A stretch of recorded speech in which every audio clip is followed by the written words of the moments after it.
Hi and welcome to Lifelong Careers. I'm here today with Kelly Kadawi from Wildline Marketing. Hi Kelly, how are you? Good, Tanya, how are you? Very good, thank you. Thanks for taking the time out today to have a chat. Not a problem at all.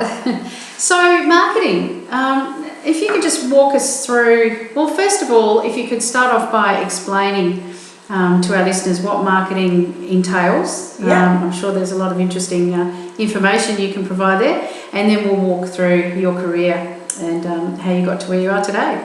First of all, one of the things I'd like to say about marketing, it's not as glamorous as a lot of people think. 95%, like any real career, 95% is just a lot of admin, a lot of office work. The 5% is the glory and the glamour at the top. Yeah. Having previously lectured students in marketing at university, I sometimes feel they have a preconceived notion of what they're going to be doing, when in natural fact they're very disappointed when they get out there.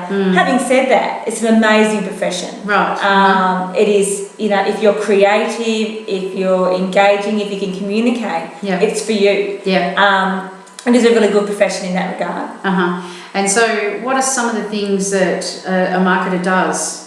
Depends on what, in the last 3-4 years, marketing has imploded in the sense in regards to social media and online marketing. But that's not to say that other facets of marketing is going by the wayside. A lot of new marketers, a lot of new graduates, very much focus on SEO. A lot of big companies will have SEO managers. They'll have online marketing managers. They'll have social media engagers, which is great for big companies. Yes. But for small...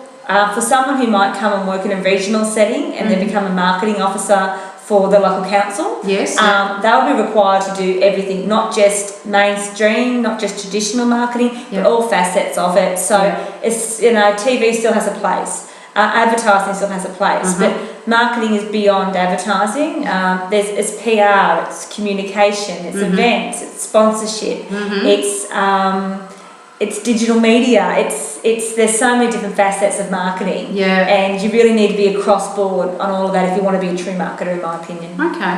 And so we hear all the time in the media about all the people losing their jobs and, jobs disappearing, but really in the online world, there's so much that is actually evolving, isn't there? And like you've just said, there are new job roles for marketers in organisations. So I think the biggest bane for a marketer is an accountant. Quite often when you work for an organisation, one of the things they'll slash first is a marketing budget, which is really unfortunate.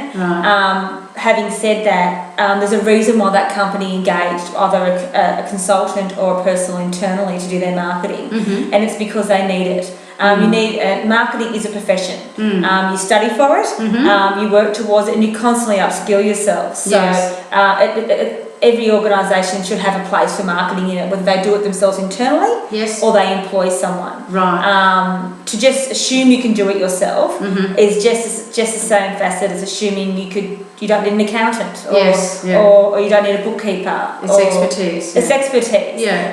And when we come to the online environment, it is evolving every day. It's constantly evolving, and you need to keep up to speed with that. Absolutely. And if that's not your number, if you're a small business operator, and you don't allocate maybe a day a week for that working on the business, just not in the business, then that's where you'll fall down in your marketing. To use an example of online environment, a lot of businesses will say, I just need a Facebook page, or I just need to be on Twitter. But if you've got nothing to say and you can't engage them, don't do it. It's not for everyone. The online environment can, absolutely.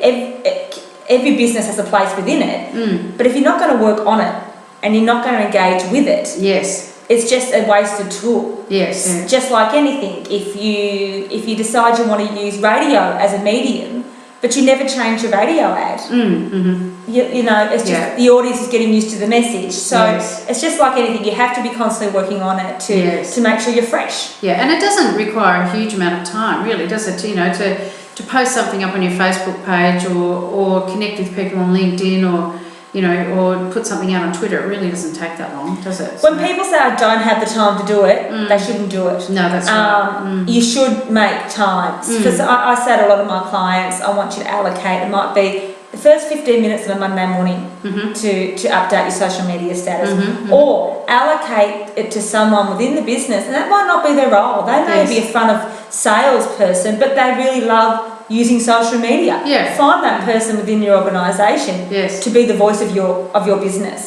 Otherwise, social media is a two-way conversation, and if you don't converse in the way that your audience wishes you to converse, they're not going to visit your Facebook page. They're not going to follow you on Twitter.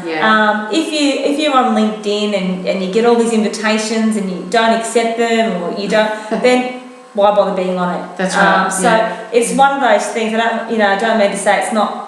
It's got to be work. It's got to work both ways. Yes, absolutely. All right. So just getting back to that qualification. What qualification did you do to get into marketing? Okay, I've got a Bachelor of Communications from Deakin University, and communications. Marketing quite often falls under a business degree, whereas I've got a communications degree. But my very first job at a university was as a marketing officer. And that's how I sort of fell within that. And many of my roles have been under marketing guys. But still requires a lot of communication. So, public relations, writing, copywriting, writing for different mediums, whether it's creating an advertising campaign or writing copyright for a website. My degree sort of got me in the door to do things, and it still does. It still does to a certain extent. It underpins what you do. So a little bit more about you then. Just a quick snapshot of Kelly coming out of university and starting as that marketing officer, and then how's your career evolved from there to get you to where you are today? Any advice I'd offer any university graduate is look at the job, not the wage. The first bit, I pretty much did a 12-month apprentice cadetship, that you had to call back then. So my first job was as a PR cadet in a very big PR firm in Melbourne. And that then got me into a more official role. I got paid pittance, but what I learned was amazing. And it really set me up to have that on my resume.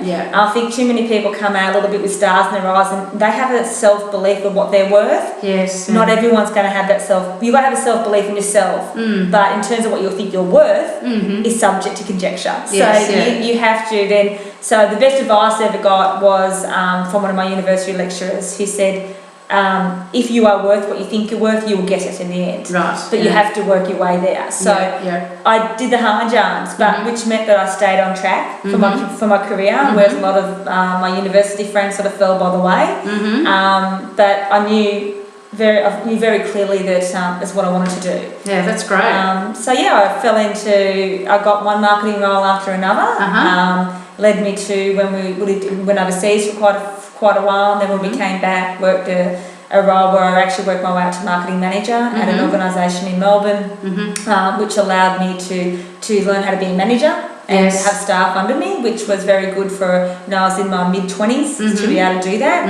And I've worked on some amazing projects, whether it's been under my business or whether it's been working for others.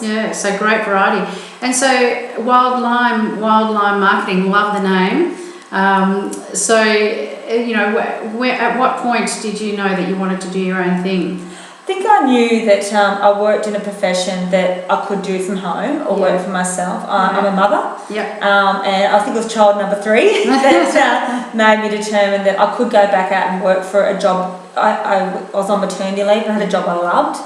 But it meant not probably having the flexibility that I needed to be that balance that women are always trying to find between being a mum and being a professional. Always. And I don't think anyone will ever probably find it, but I think I've got near enough to it. I really do. I think that so Wild Limes allowed me to be a professional, but it also allows me to, take the kids off to after school activities, and I work at night, Thank God for laptops, thank God for Wi-Fi. Fantastic. Well, I think that covers a fair bit today, and I wish you all the very best with Wild Lime. I know it's successful, and I know you'll just continue making it bigger and better. So thanks for your time today. Oh, thank you, Tanya. Thanks, Kelly.